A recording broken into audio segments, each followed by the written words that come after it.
C'est parti, on va démarrer. Bonjour à tous, bienvenue sur ce webinaire. On va peut-être attendre que tout le monde arrive pour se lancer. Donc, on attend encore 1 ou 2 minutes. Bonjour Guillaume, bonjour Eric. Merci d'être venu. Bonjour.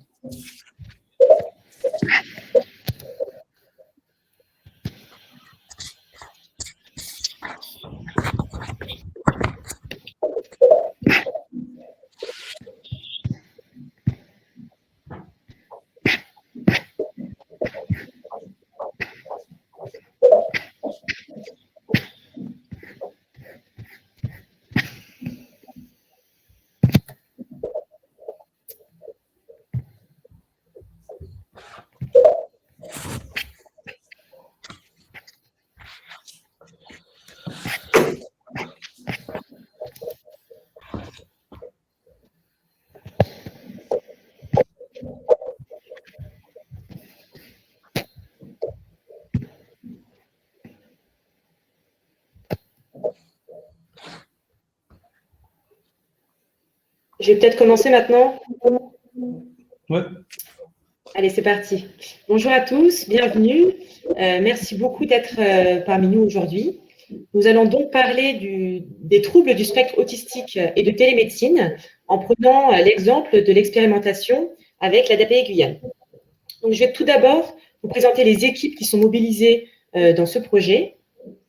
Ensuite, la première partie sera consacrée à la genèse et l'ambition du protocole qu'on va appeler télémédecine TSA. Ensuite, nous expliquerons le fonctionnement du protocole. Nous partagerons également un témoignage d'un patient. Et pour finir, nous ferons le bilan de l'expérimentation côté ADAPI et côté médecin direct, ainsi que les prochaines étapes. Le tout, normalement, en 45 minutes. Donc, côté ADAPI, 4 membres aujourd'hui prendront la parole. Tout d'abord, Blaise Joseph-François, qui est le directeur général de l'ADAPI Guyane. Puis Karine Lican, qui est la directrice du pôle autisme. Il y aura également Anaïs Denis, qui est la référente téléconsultation au sein du centre Rémy-Montjoly. Et puis Ariel Michalon, qui est la cadre de service. Ensuite, pour l'équipe médecin direct, il y a le docteur Éric Billon, qui est pédopsychiatre, Gled Diallo, qui est psychiatre également, Camille Lamy, qui coordonne l'expérimentation avec l'ADAPI Guyane, et moi, je suis Charlotte Baracan, je suis en charge de l'unité innovation business chez Médecins Direct. Je commence donc avec Blaise sur le contexte. Blaise, pourriez-vous revenir sur le contexte guyanais et la genèse de cette expérimentation? Avec plaisir. Bonjour à tous. Alors, moi, ce que je peux vous dire, c'est que l'ADAPI Guyane est une association qui œuvre depuis plus de 35 ans et qui a pour objectif de mettre en place des accompagnements médico-sociaux adaptés aux besoins des personnes en situation de handicap sur tout le territoire de la Guyane. Et donc, quand on explique et quand on emploie l'expression tout le territoire de la Guyane, il faut bien mesurer ce que cela veut dire en termes de spécificité. On intervient sur un territoire qui est marqué par une dimension assez grande. Il fait 1/6 de la France, une faible densité des professionnels et des structures de santé, donc des distances également très importantes qui ne facilitent pas l'accès aux soins des populations. Et on a aussi une diversité de populations qu'il faut intégrer dans tous nos protocoles et dans tous nos dispositifs d'accompagnement. Nous avons aussi, comme dans beaucoup de régions, un système d'information et une pratique du numérique qui est peu développée au sein des équipes. Le numérique n'a jamais été jusqu'à maintenant notre cœur de métier, mais en tout cas, ça le devient progressivement. Alors, pourquoi est-ce qu'on est entré et qu'on a souhaité expérimenter la télémédecine pour faciliter ces accompagnements? Eh bien, justement, c'est qu'il nous fallait réussir à mettre en place des accompagnements malgré la distance. Il nous fallait également assurer une continuité des parcours en facilitant donc la mobilisation des professionnels qui parfois peuvent être des professionnels entre nos structures qui, dans certains cas, sont distantes de plus de 300 km. en tout cas des professionnels aussi qui sont sur le territoire. On peut avoir quelqu'un qui intervient depuis Kourou pour accompagner des bénéficiaires qui sont à Saint-Laurent, à Saint-Georges ou ailleurs, mais également avec des professionnels hors du territoire. L'idée était vraiment de pouvoir mobiliser des compétences et les mettre en relation avec avec les populations et les personnes qui en ont besoin dans le cadre des accompagnements. L'idée était aussi de réduire les délais de prise en charge et de réalisation des diagnostics parce que du fait de la faible densité des professionnels, nous étions confrontés à cette problématique-là des délais trop longs de prise en charge et de réalisation d'un certain nombre d'éléments.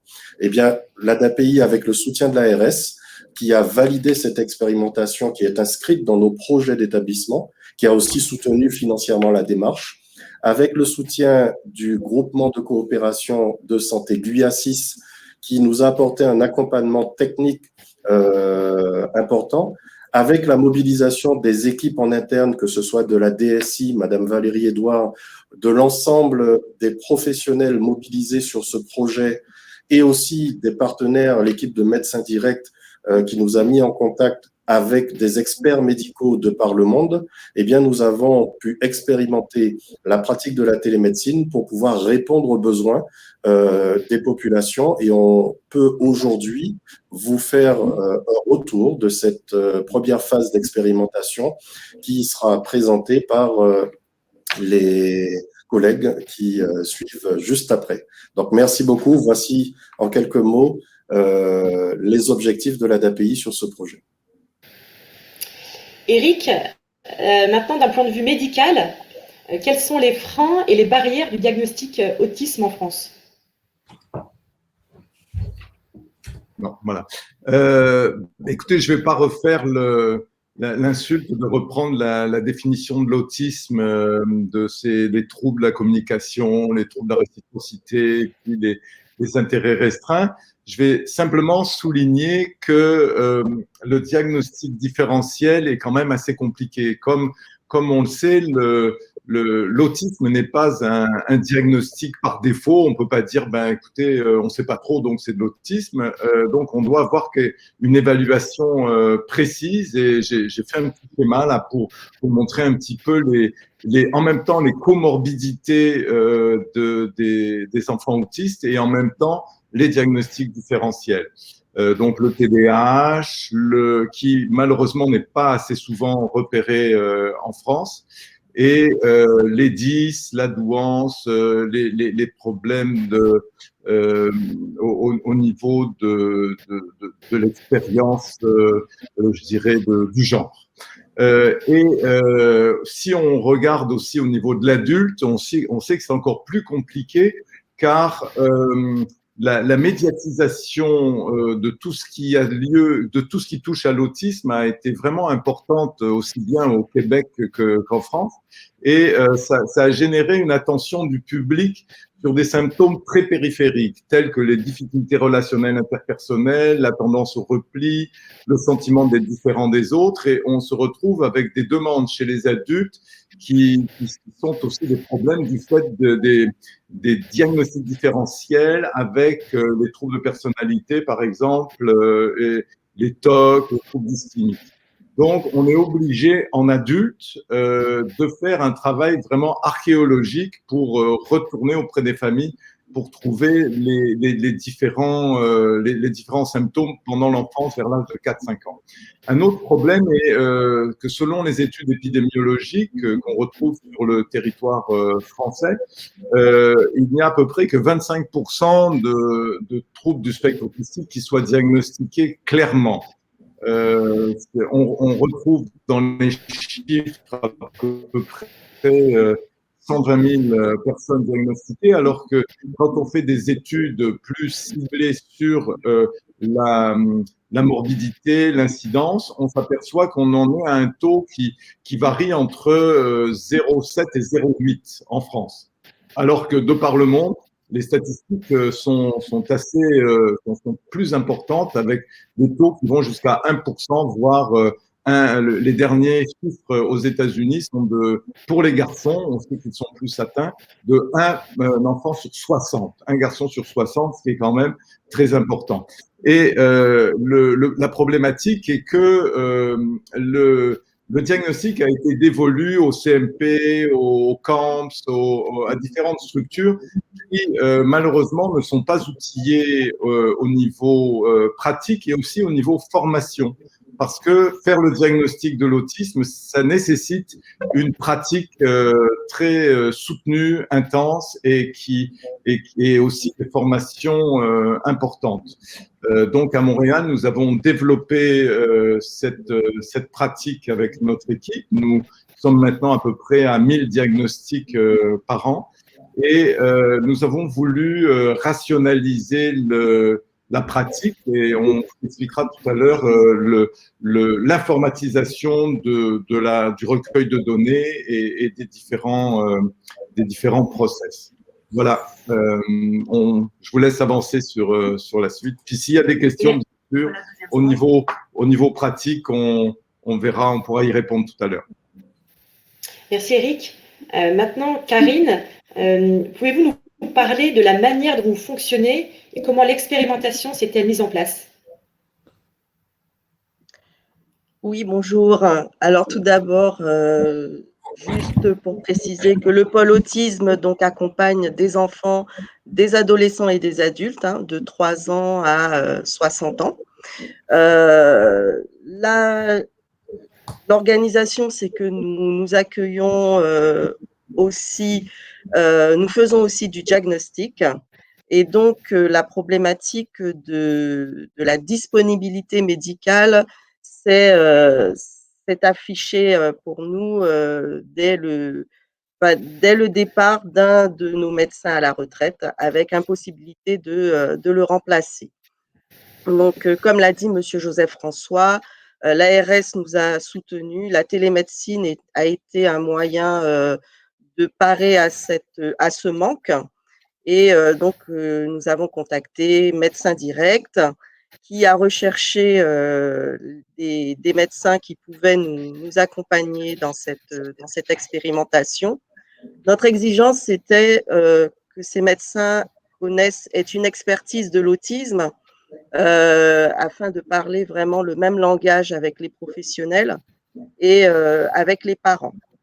Donc, ça tombe bien, docteur Billon et docteur Diallo, je les connaissais par d'autres expériences, donc je n'ai eu aucun doute sur la collaboration. Ils sont venus en Guyane et ont rencontré nos équipes, ont rencontré aussi des familles, ont rencontré l'ARS et ont rencontré le groupement GUIA6. Donc, à partir de cet état des lieux, on a pu établir un protocole et nous avons également élaboré un projet télémédecine qui fait partie intégrante de l'ensemble des projets de services et d'établissements du pôle autisme. Il est apparu assez rapidement aussi que c'était une nouvelle pratique et qu'il fallait procéder à une acculturation de nos professionnels sur le terrain. Donc, nous avons eu l'idée de lancer un appel à candidature de référents télémédecine et nous avons eu des volontaires et je remercie Anaïs, Tristan et Fabio qui ont fait un travail remarquable auprès de leurs collègues. En effet, ils ont pu sensibiliser, ils ont été un lien direct entre Médecins Directs et particulièrement Camille et les professionnels et ainsi vraiment optimiser l'organisation des séances de consultation, en tout cas de télémédecine. Il y a 3 types d'interventions en fait avec la télémédecine. On a les consultations, donc les consultations avec la personne PSA et ou sa famille. Nous avons les expertises, les téléexpertises, où là c'est les médecins avec un petit groupe de professionnels parler d'une situation qui pose problème et trouver des modes d'action. Et nous avons le télédiagnostic.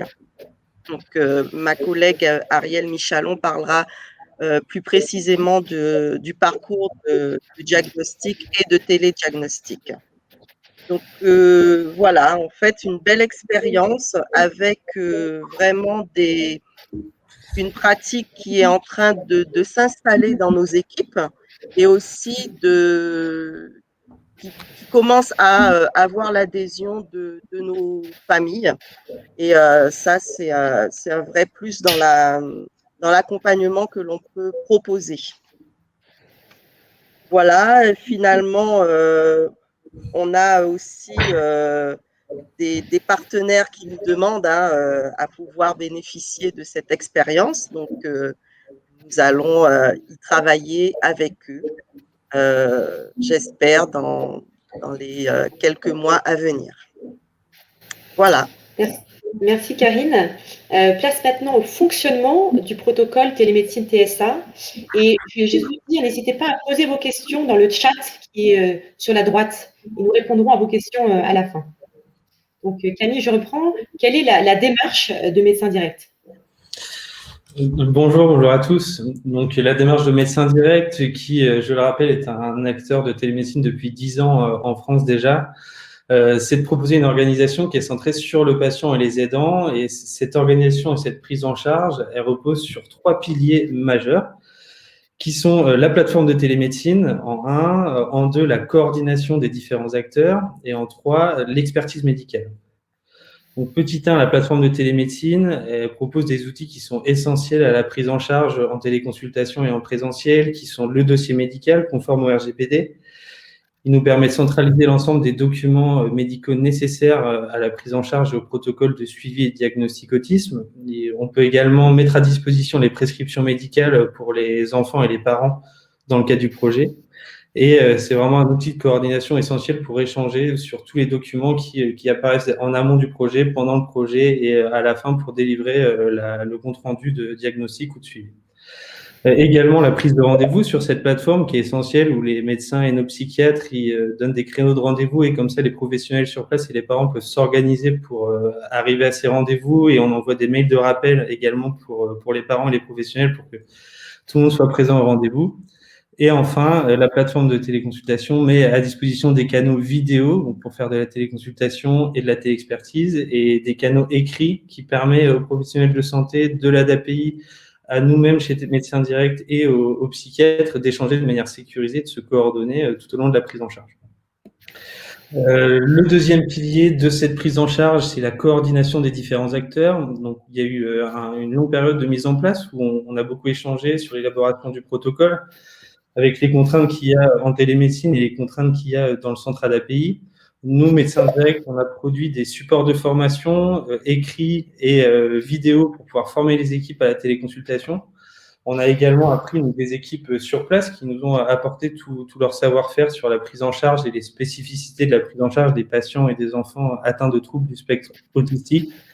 Et on met en place, dans une logique d'amélioration continue du protocole, des réunions d'alignement et des réunions de retour d'expérience où tout le monde a la parole, tout le monde participe pour vraiment améliorer la coordination et la prise en charge des patients.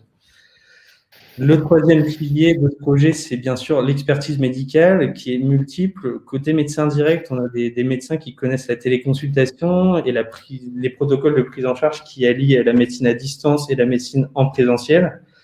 On a également l'expertise médicale des professionnels sur place, je le disais tout à l'heure, qui connaissent notamment toutes les spécificités de prise en charge des enfants atteints de troubles du spectre autistique.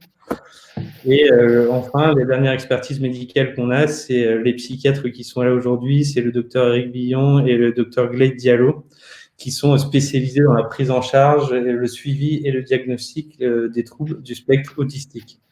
Je vais du coup laisser la parole à Eric Billon pour qu'il nous présente le protocole diagnostic autisme.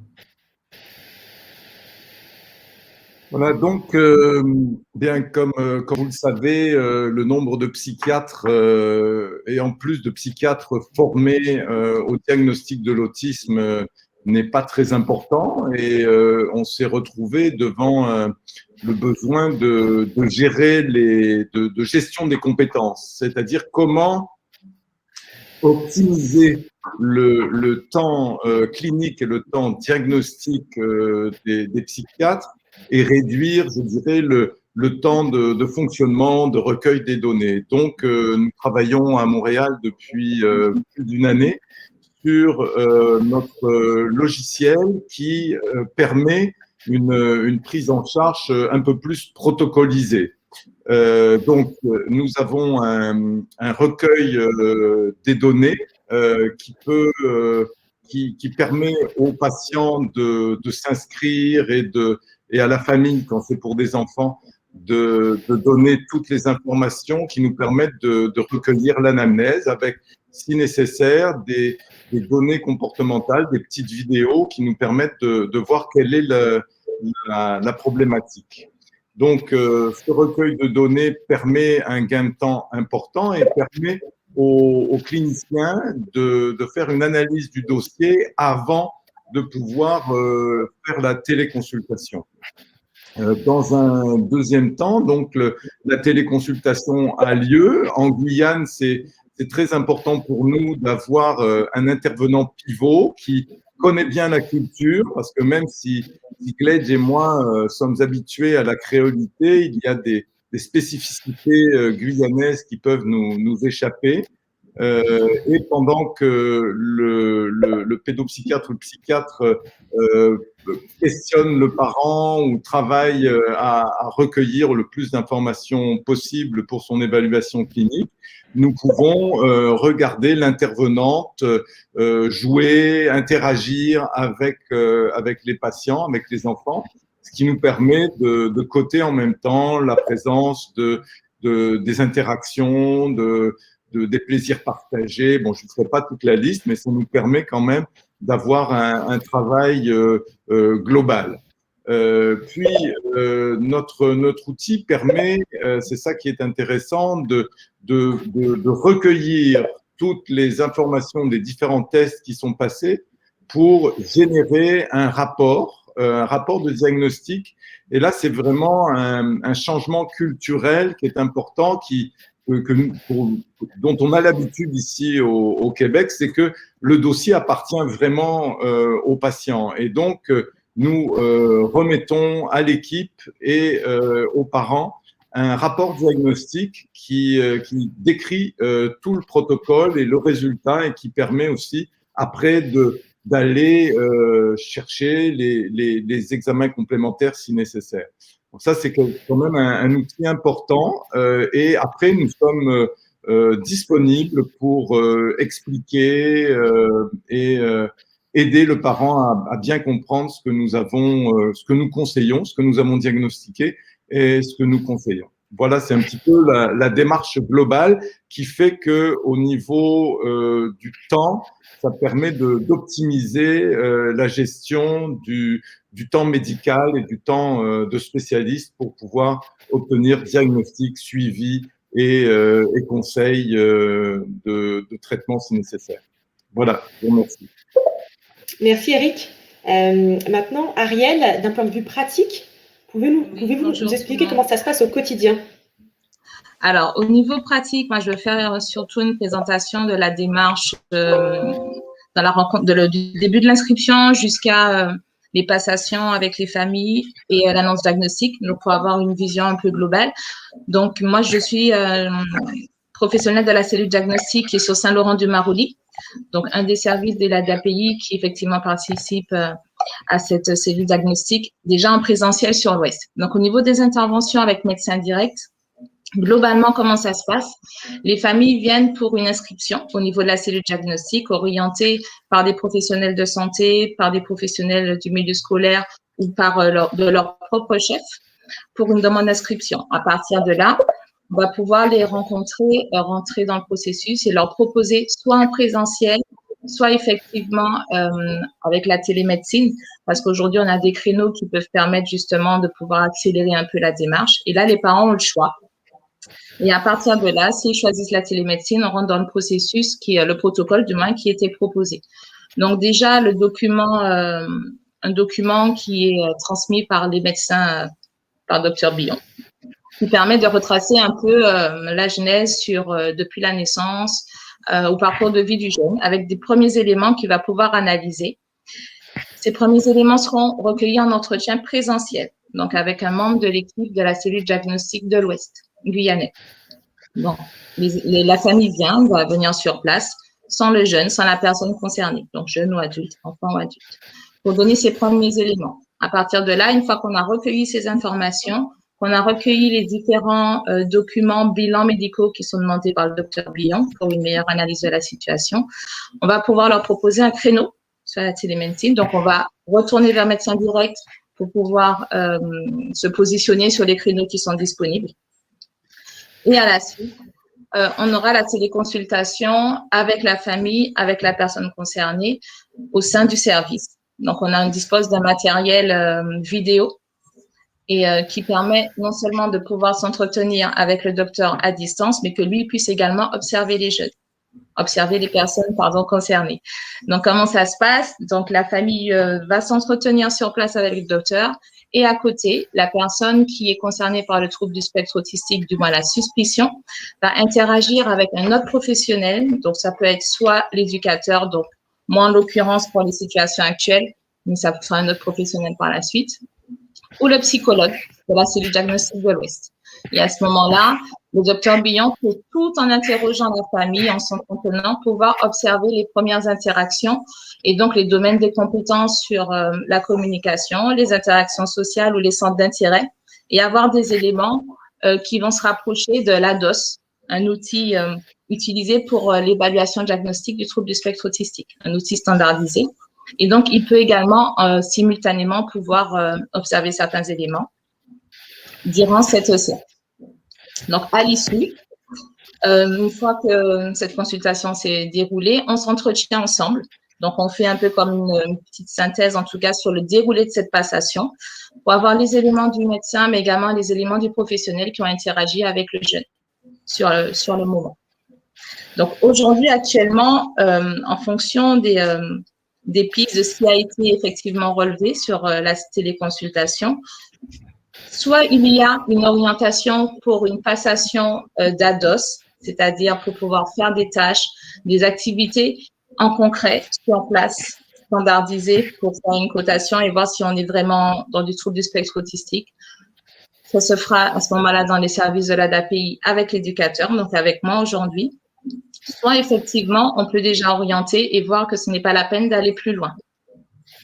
Donc ça, on le sait à l'issue de la séance, on se met d'accord.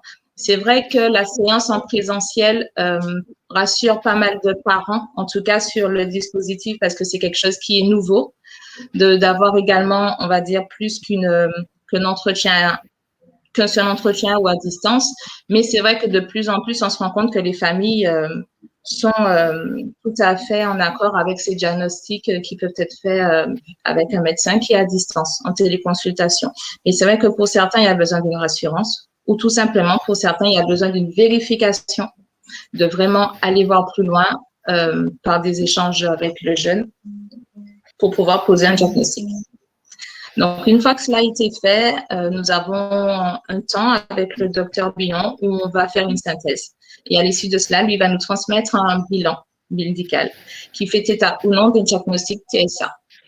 C'est nous qui sommes chargés sur la cellule diagnostique, donc au niveau de l'ADAPI, des professionnels de l'ADAPI, de transmettre aux parents les informations, le bilan et le diagnostic, donc avec le psychologue notamment, qui peut présenter aux parents le résultat. Mais le docteur Billon reste tout à fait disponible pour pouvoir, par la suite, rencontrer les parents, donc toujours via médecin direct, et pouvoir justement donner plus de détails sur le diagnostic qui a été posé ou dans d'autres cas, puisqu'il y a des parents qui sont persuadés que ça peut être du trouble du spectre, mais qui en fait, ça ne l'est pas. Donc, pouvoir justement aussi faire état de cette absence d'autisme. Donc, voilà globalement comment ça se passe, en espérant que vous avez tout. Merci Ariel. Nous allons maintenant écouter un témoignage, le témoignage d'un parent, d'un jeune patient.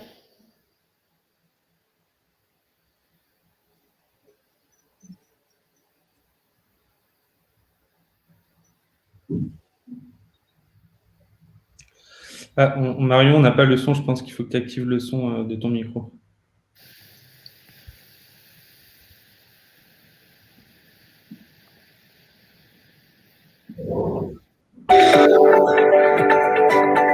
Je suis le papa de Harpaz, qui est suivi ici à la CESAD depuis l'année dernière. La télémédecine, j'en avais entendu parler, parce que à cause du Covid, en Guyane, on pouvait plus voir les médecins, donc il y avait la télémédecine. Donc du coup, mais je n'avais jamais fait. Et la directrice du pôle autisme m'a invité à faire ce diagnostic avec le docteur du Québec, j'ai oublié son prénom. Et du coup, voilà, on est venu pour faire le diagnostic avec mon fils, voilà, pour voir ce qui pouvait arriver. C'est le pôle autisme qui nous donne le choix de dire, voilà, à telle date, est-ce que ça sera bon pour nous? Donc, du coup, on s'est fixé une date et on était d'accord, donc on est venu, donc ça s'est passé comme ça. C'est très facile, c'est très efficace parce que on est ici en Guyane, on a très peu de professionnels dans ce domaine. Mon fils, il avait un problème de sucre quand il mangeait ou il buvait du sucre, ou sinon du chocolat ou du coca. Donc du coup, le docteur il nous a parlé à propos de ça, que voilà, ça peut être ça, il faut faire ceci, il faut faire cela. Donc il y avait des règles à respecter et des tests à faire. Donc du coup, bon, effectivement, ça a marché. Ce n'est plus la même chose qu'on pensait. On pensait qu'il avait le diabète, mais du coup, c'était pas le diabète, c'était juste que voilà, la consommation l'excitait trop et puis du coup, on a compris avec ça. L'avantage qu'on a, c'est que les rendez-vous, on les a comme prévu et puis c'est rapide. Et puis quand on a besoin, on peut faire une demande à la CESA ici, pour l'autisme. Et du coup, on a un rendez-vous assez rapidement, donc c'est très efficace. Voilà, maintenant, nous allons laisser la parole au docteur Diallo, qui suit également des enfants.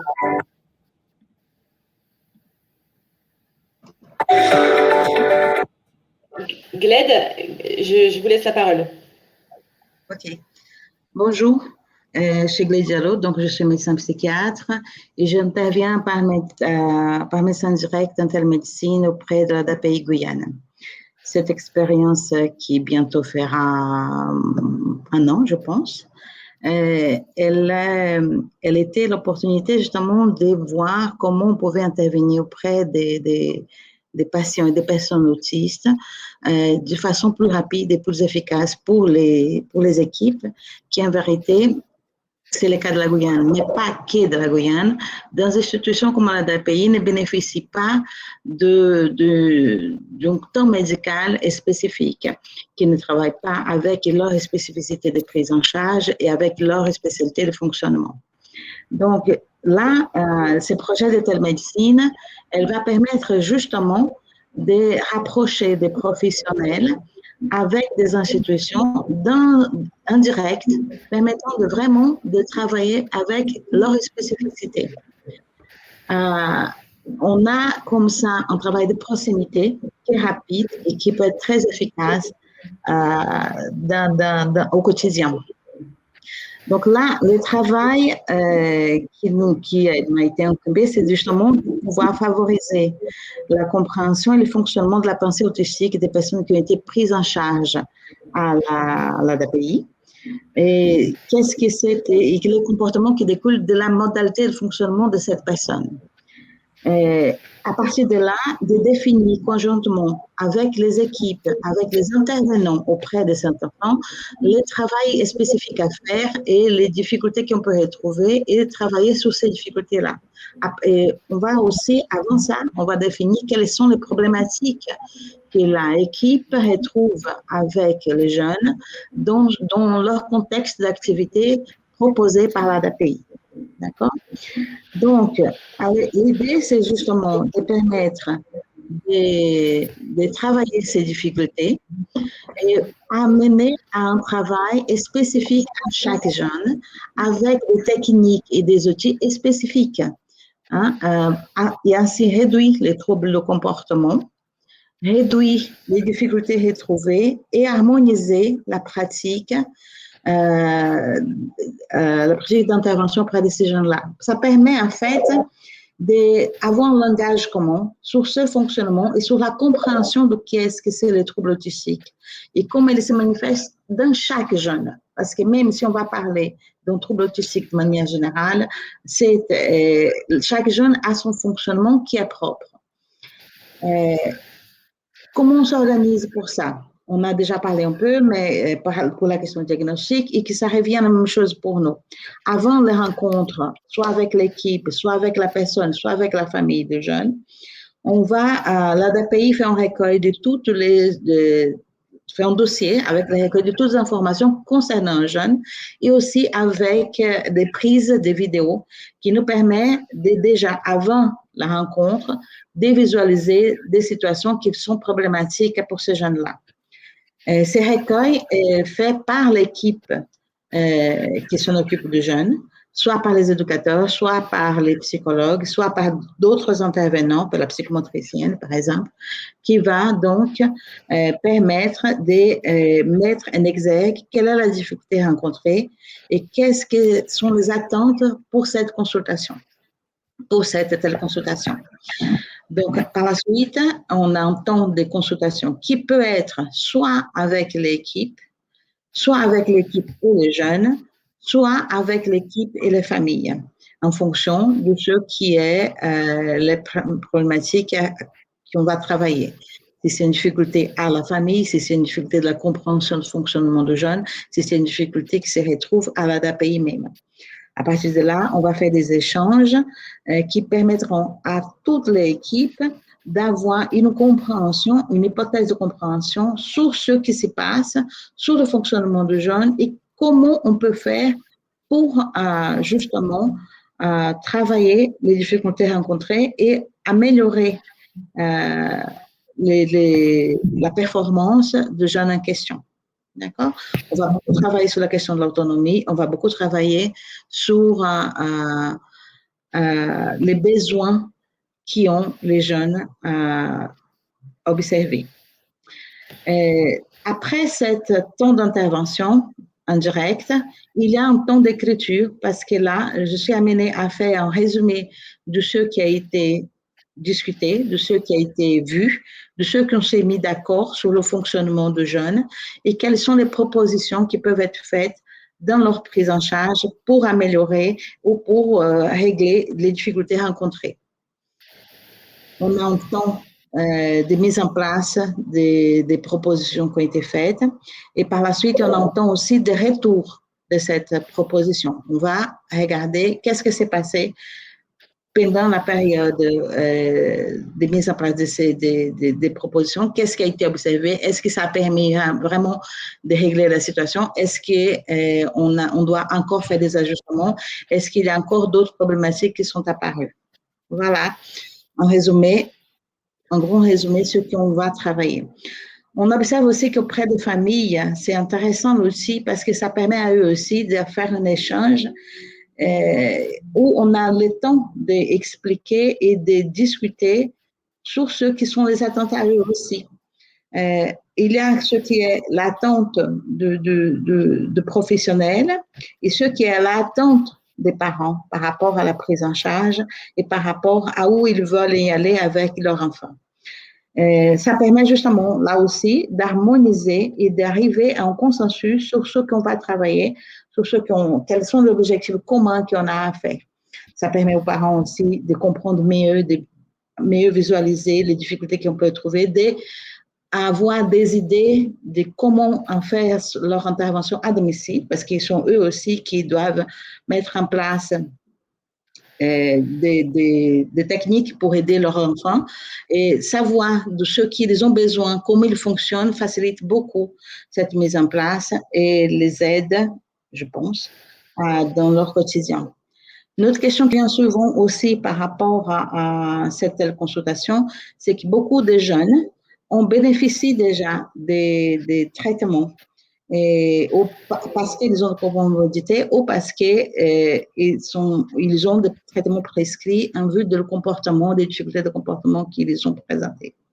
Cela va permettre donc à nouveau de regarder et d'évaluer ces traitements-là, de discuter de pourquoi et de comment, de voir si on a besoin de réajuster ou de retravailler et voilà, savoir comment on va manier ce traitement en vue soit d'un arrêt, soit d'un ajustement, soit au moins un minimum de comprendre pourquoi on l'utilise et à quel moment on l'utilise et comment on peut faire cette utilisation.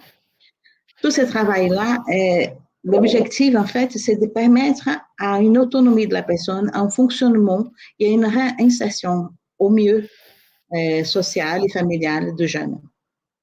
On sait aujourd'hui, Eric sûrement va parler un peu plus tard, je ne sais pas, mais on sait que les enfants dont on ne travaille pas leur spécificité, qui ne va pas dans le sens de comprendre le fonctionnement et de les aider dans cette autonomie-là, beaucoup de ces jeunes-là peuvent aller vers des décompensations psychiatriques et avoir de rajouter des comorbidités, des pathologies psychiatriques et qui vont finir, pour beaucoup, dans des institutions non spécifiques, dans des institutions hospitalières et psychiatriques et dont la question de l'autonomie est mise en échec.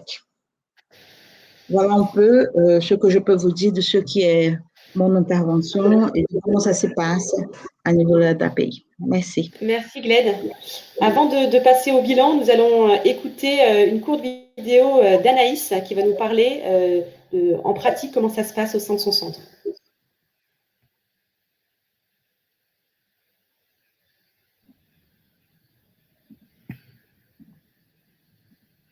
Bonjour à tous, je m'appelle Anaïs Denis, je suis référente téléconsultation avec Tristan Rivalin au sein de l'ADAPI Guyane. Je vais vous expliquer un petit peu comment on fonctionne et notre travail. Allez, suivez-moi. Alors, ça y est, je me trouve dans la salle de télémédecine, donc on pratique les téléconsultations avec les familles. Donc dans cette salle, vous avez un gros et vous avez surtout donc une jolie caméra qui est juste ici et qui prend l'ensemble de la pièce, qui permet aux médecins de voir les enfants qui peuvent jouer devant en attendant que les parents pratiquent la téléconsultation. Lors de cette téléconsultation, nous, notre travail, c'est quoi ? On a 3 choses à faire. Donc, on a à remplir en amont la fiche de renseignement. On a à la transmettre aux parents. Ensuite, dans un deuxième temps, on remplit également une fiche de consentement de donner des informations. Et ensuite, dans un troisième temps, on rentre toutes ces informations dans le site de Médecins Directs. À partir de là, en accord avec la famille, on construit un rendez-vous de télémédecine. On prend une heure de rendez-vous avec les 2 médecins qui sont consacrés à la télémédecine au sein de la Guyane.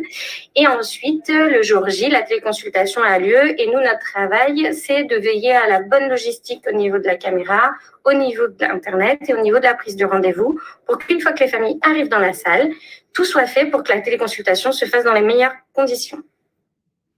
Voilà, je vous ai expliqué notre travail au sein de l'ADAPI Guyane et notre lien avec Médecins Directs et la téléconsultation. J'espère avoir répondu à toutes vos attentes et je vous souhaite un très bon webinaire. Au revoir.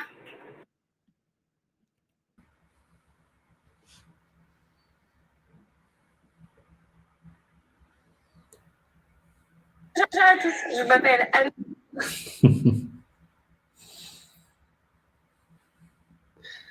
Alors, Charlotte Barracon a été déconnectée. Je vais prendre la suite. C'était à moi d'intervenir donc pour faire un peu le bilan de cette expérimentation de télémédecine DSA. Donc, sur plusieurs parties. Alors, la mise en place du projet, un peu la chronologie. On a commencé en février 2020. Il y a eu 6 mois d'échanges pour mettre en place la mise en place du protocole. Et on a commencé en pleine pandémie au mois de juillet cet été, le début des diagnostics. En octobre, on a commencé le début des suivis et aujourd'hui, on arrive à 16 diagnostics réalisés et 15 suivis. Et d'ici juin, il y a 15 diagnostics de prévus et 29 suivis, ce qui nous amène à un total de 75 prises en charge sur un peu plus d'1 an. Et au vu d'une expérimentation qui vient de commencer, on est très satisfait du résultat, aussi bien nous que l'équipe d'ADAPI. Et je pense que Karine et Blaise en témoigneront aussi. C'est Marion. Ce qui est vraiment intéressant, sur la slide suivante, ce qu'on voit, ce qui est vraiment intéressant, au-delà de la portée des médecins psychiatres spécialisés, là où il n'y en a pas, On a également relevé un challenge qui est extrêmement important, c'est les délais de prise en charge pour établir le diagnostic et que ces enfants puissent être pris en charge dans les centres.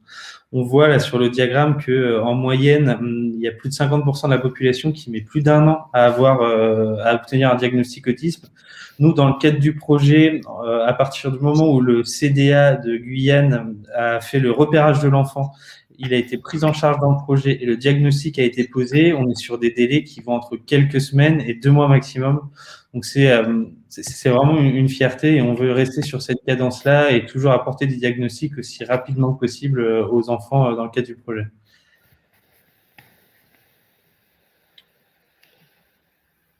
Et enfin, la dernière slide donc c'est quoi les projections un peu et qu'est-ce qu'on veut faire avec Médecin Direct. Donc Médecin Direct, c'est la plateforme de téléconsultation. CEVAM, c'est le logiciel métier du docteur Eric Billon qui permet de faire le suivi et le diagnostic. Et on va fusionner ces deux plateformes pour proposer une plateforme Telma qui doit répondre à pas mal d'enjeux autour du projet de télémédecine et diagnostic TSA. Le premier enjeu extrêmement important, c'est l'interopérabilité avec les systèmes d'information régionaux qui va passer par les services socles d'urbanisation proposés par le plan Ma Santé 2022. En l'occurrence, on parle évidemment du fameux DMP, on parle de la messagerie MS Santé pour communiquer avec les différents professionnels, l'identifiant national de santé, l'INS, pour pouvoir identifier les patients qui vont rentrer sur le projet, et l'e-prescription également, qui ces ensembles de services vont nous permettre de communiquer et d'être interopérables avec les SI régionaux.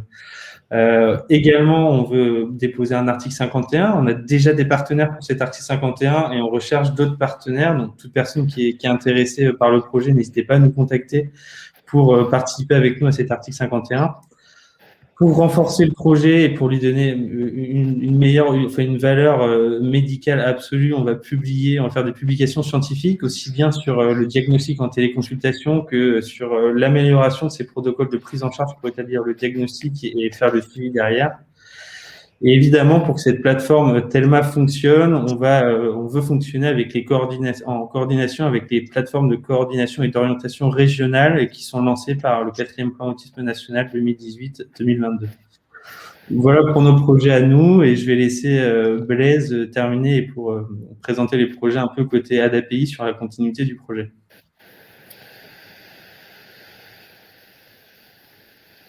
Vous êtes en mute. Côté ADAPI, on tire un bilan plutôt positif de cette expérimentation avec le constat de ruptures de parcours qui sont évitées et ruptures d'accompagnement évitées pour les familles. Et ça, c'est très important. Il y a une montée en charge progressive qui se fait et effectivement jusqu'à tout au long de l'année 2021, nous poursuivrons cette expérimentation pour continuer à apporter des réponses. Il y a une dynamique de changement et d'innovation qui a été relayée ou en tout cas évoquée par les différents intervenants, aussi bien les intervenants professionnels que par les parents. Et donc, cette acceptation du changement et de l'innovation se fait progressivement, mais finalement, on se rend compte que les réponses et la télémédecine apportent une vraie réponse aux besoins des familles et aux problématiques rencontrées par les professionnels. Donc, du coup, il y a une acceptation de ce changement et un engagement un petit peu de l'ensemble des acteurs. C'est une nouvelle forme d'intervention qui renforce également l'attractivité de nos établissements. Je m'explique. Nous avons des professionnels qui se sentent du coup moins isolés parce qu'ils savent que par la télémédecine, ils peuvent avoir un renfort et un soutien technique qui n'est pas forcément disponible toujours, en tout cas sur le territoire. Ou en tout cas, s'il est disponible, par exemple, je l'ai dit, nous avons des structures qui sont séparées de plus de 300 km. Eh bien, on peut aller chercher un professionnel qui est sur Cayenne via la télémédecine et avoir un renfort, une supervision qui peut se mettre en place. Et donc, ça isole un peu moins, ou en tout cas, ça casse l'isolement des professionnels et ça renforce l'attractivité pour certains postes.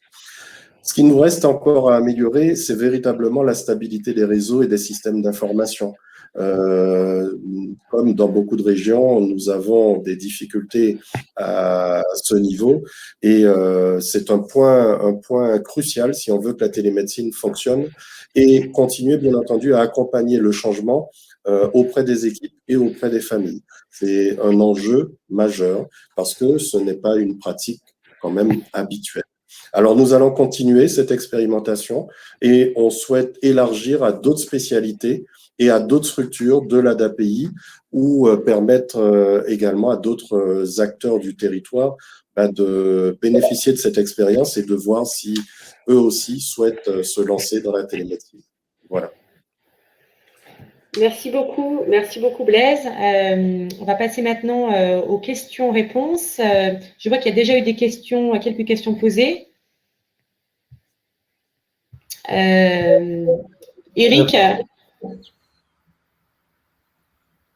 Eric de Sailly, vous avez posé une question. Est-ce que Karine, voulez-vous répondre à la question d'Eric? Vous êtes en mute. Oui, pardon. Oui, bonjour Monsieur de Sailly. Donc en fait, les modalités de recueil des données comportementales se font à partir de grilles ABC, donc c'est des grilles d'analyse des comportements, mais aussi par des vidéos qui peuvent être postées sur la plateforme de Médecins Directs. Donc tout ça, c'est fait en amont des consultations programmées. Les données médicales sont recueillies par l'infirmière et ou les psychologues quand nous n'avons pas d'infirmière dans les établissements. Mais en général, c'est par les infirmiers. Au niveau de la composition des professionnels non médicaux des établissements, nous avons des psychomotriciens, nous avons des psychologues, des neuropsychologues, des éducateurs spécialisés qui, eux, vont plus faire le recueil des données comportementales. Et comme je vous ai dit, nous avons également une infirmière actuellement sur le pôle de Rémire. Nous n'en avons pas encore sur le pôle de Saint-Laurent. Merci beaucoup, Karine. Je pense que j'ai répondu, oui. Eric, est-ce que ça vous convient? Alors, je ne sais pas, peut-être les formations spécifiques. Alors, il faut savoir que le pôle autisme a eu un grand plan de formation aux méthodes et aux programmes d'accompagnement, aux outils d'accompagnement des personnes TSA. Donc, l'ensemble de nos professionnels sont formés, mais effectivement, nous avons un turnover important, mais il y a de l'auto-formation, des transferts de compétences qui sont organisés. Nous avons construit des outils pour les nouveaux professionnels qui arrivent et toute l'équipe est supervisée par un psychologue aguerri à la supervision par l'organisme Formavision. Donc voilà, il y a vraiment tout un dispositif d'accompagnement à la montée de compétences de nos professionnels et surtout à leur expertise.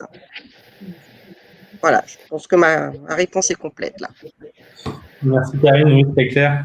Je vais répondre à quelques questions qui sont passées dans le chat, notamment Guillaume Bézi qui a posé des questions. Alors, je pense qu'on y a répondu en partie pendant nos interventions.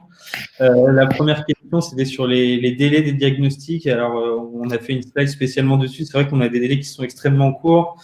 Ils sont raccourcis grâce à la téléconsultation, notamment parce que les médecins sont disponibles plus rapidement et plus facilement. Mais c'est aussi un travail d'équipe grâce aux personnes de l'ADAPI sur place qui mettent en place les conditions pour que tout puisse se passer aussi rapidement et dans les meilleures conditions possibles. Il y a une autre question sur l'annonce du diagnostic. Je crois qu'on y a en partie répondu. L'annonce du diagnostic, elle est faite par une psychologue dans le centre d'ADAPI et le docteur Harry Billon, qui est psychiatre, qui s'est présenté tout à l'heure, il peut intervenir également pour accompagner aussi bien le psychologue que les parents sur l'annonce, mais aussi après l'annonce de ce diagnostic. Enfin, il y a Saskia qui avait posé une réponse sur l'article 51. Donc, nous, on va déposer un article 51. On est déjà en train d'échanger avec le CRA Île-de-France qui souhaite travailler et nous accompagner sur ce projet d'article 51. On travaille également avec d'autres associations pour avancer. Et l'idée, c'est de le faire dans plusieurs régions. Donc, pour l'instant, ça va être l'Île-de-France, certainement la Loire, peut-être des DOM-TOM. Et si vous voulez échanger plus longuement sur l'article 51, n'hésitez pas à nous contacter. Je vois aussi qu'il y a une question de Nicole Pinéboulan. Je pourrais peut-être compléter un petit peu sur au niveau de l'annonce du diagnostic. Comme des travaux de recherche ont montré que assez souvent les inquiétudes quant à la révélation du diagnostic, mais aussi au niveau des prises en charge, sont plus portées par les intervenants que par les patients et que par les familles.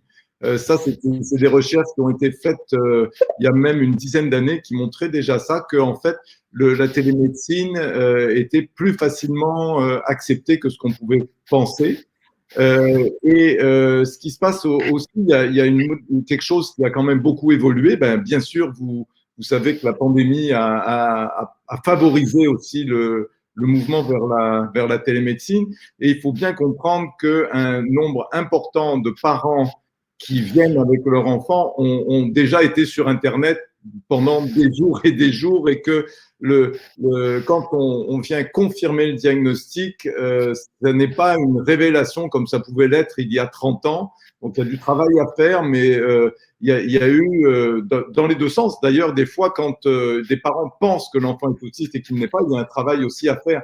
Mais ce n'est plus le coup de tonnerre dans un ciel serein que pouvait être une annonce de diagnostic il y a 15 ou 20 ans. Voilà. Et oui, aussi au niveau de la pratique courante, est-ce que c'est protocolisé? Ben oui, les outils informatisés nous permettent de protocoliser clairement le recueil d'anamnèse, les tests d'évaluation et tous les critères diagnostiques qui sont développés dans notre grille et dans notre rapport. On pourra donner des exemples de rapports anonymisés si nécessaire. Voilà, merci. Merci Eric. On peut aussi répondre à la question de Nicole Pinigoulin. Oui, je peux répondre. En fait, il n'y a pas d'échange avec, c'est justement pour ça que nous faisons appel à la télémédecine. Nous n'avons pas de médecin au niveau du pôle, mais par contre, certains enfants enfin la plupart des enfants ont un médecin traitant. Donc, il peut y avoir un échange entre les deux médecins. Certains aussi peuvent être suivis en CMP, enfin des enfants ou des adultes. Souvent, ce sont des adultes, et donc il peut y avoir un échange entre Gled, Eric et le médecin qui a mis un traitement, par exemple. Voilà. Et juste pour changer davantage, même si vous n'avez pas de médecin sur le CESAD, nous pouvons collaborer ensemble. Justement, c'est aussi notre rôle, c'est de collaborer quand vous n'avez pas de médecin sur place. N'hésitez pas à nous contacter, je vais vous laisser mon adresse email pour que vous puissiez poser vos questions et qu'on puisse échanger. Est-ce qu'il y a d'autres questions? Sinon, j'ai Madame Frazao qui voulait intervenir. Oui, concernant si on a des données sur la satisfaction des patients et des aidants, c'est une très bonne question. Je pense que pour l'instant, on était dans une démarche, je dirais, d'expérimentation, mais effectivement, il va falloir que nous développions des outils d'évaluation de la satisfaction. Il y a des questionnaires. Je pense que ça fait partie des projets dans les mois qui viennent d'avoir une évaluation plus précise de la satisfaction des patients et des aidants par rapport à ce protocole. Parfait. Il y avait aussi Madame Frazao qui voulait intervenir. Clémence, elle est avec vous? Je complète, excusez-moi, je partage parfaitement votre avis, Dr Billon, et dans le cadre de la démarche qualité que nous menons au sein de la DAPI, cela fait partie aussi des outils que nous devons mettre en place et que nous allons mettre en place pour évaluer la satisfaction des usagers par rapport à ces nouvelles formes d'intervention. Merci Blaise. Madame Frazao, je vous laisse.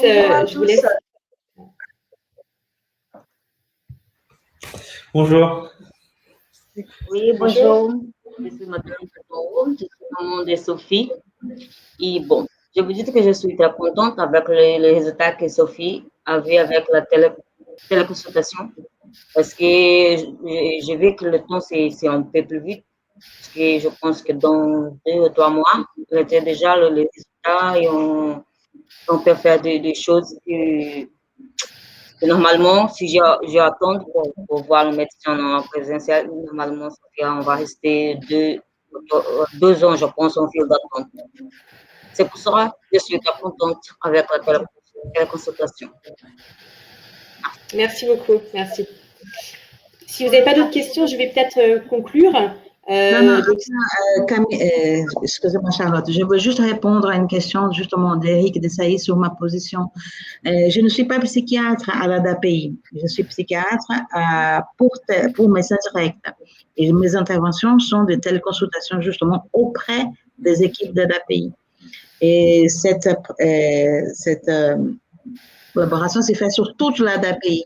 Tous les services qui en ont besoin d'une telle consultation dans le suivi des personnes prises en charge, c'est moi qui m'en occupe. Eric est plus dans la question du diagnostic, moi je suis plus dans ce qui est l'accompagnement des équipes et du suivi de la personne et des difficultés qu'elle peut présenter. Et là aussi, justement, c'est dans ce cadre-là aussi que je peux entrer en contact avec d'autres médecins qui font partie de la prise en charge. Il y a, comme on a dit Karine, il y a beaucoup de patients, des personnes qui sont déjà en prise en charge par ailleurs dans des CMP.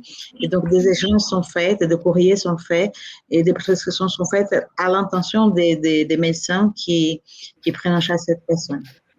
Voilà. Donc, je suis médecin médecin direct. Super. Merci beaucoup, Gled. Donc, je vais peut-être conclure. Merci en tout cas à toute l'équipe de l'ADAPI de nous faire confiance. Pour nous, c'est vraiment un travail passionnant, innovant. On est très heureux de travailler avec vous tous les mois et de pouvoir s'améliorer au quotidien. Pour tous ceux qui nous écoutent, n'hésitez pas, si cette expérimentation vous intéresse, n'hésitez pas à nous contacter. Si vous rencontrez des besoins de diagnostic, de suivi, nous sommes vraiment à votre disposition pour réfléchir à votre situation qui est particulière. On sait que c'est toujours différent entre un CESAD, un CRA, une ADAPI. Et nous pouvons vraiment mettre en place ce protocole, l'adapter à vos besoins et l'enrichir évidemment. Nous sommes aussi très intéressés par les partenariats avec des associations ou toute structure qui s'intéresse à l'autisme pour déposer ce protocole dans un article 51. Si vous avez si personne n'a d'autres points, je peux clôturer le webinaire. Merci à tous. En tout cas, merci beaucoup à Madame Frazao d'être venue témoigner. Et je pense que d'ailleurs, ça répond à une des questions qu'il y a eu dans le chat sur la satisfaction des personnes qui ont participé au protocole. Merci d'être venue pour nous faire part de votre satisfaction et maintenant de la prise en charge de votre enfant dans l'ADAPI. Merci beaucoup. Vous retrouverez le webinaire qui sera filmé. Donc, on le postera sur les réseaux sociaux. On le transmettra aussi à l'ADAPI. Donc, n'hésitez pas à le visionner, à le partager si besoin et à poser toutes vos questions sur l'email que je vais mettre à nouveau dans le chat. Au revoir. Merci à tous. Merci à tous. Merci.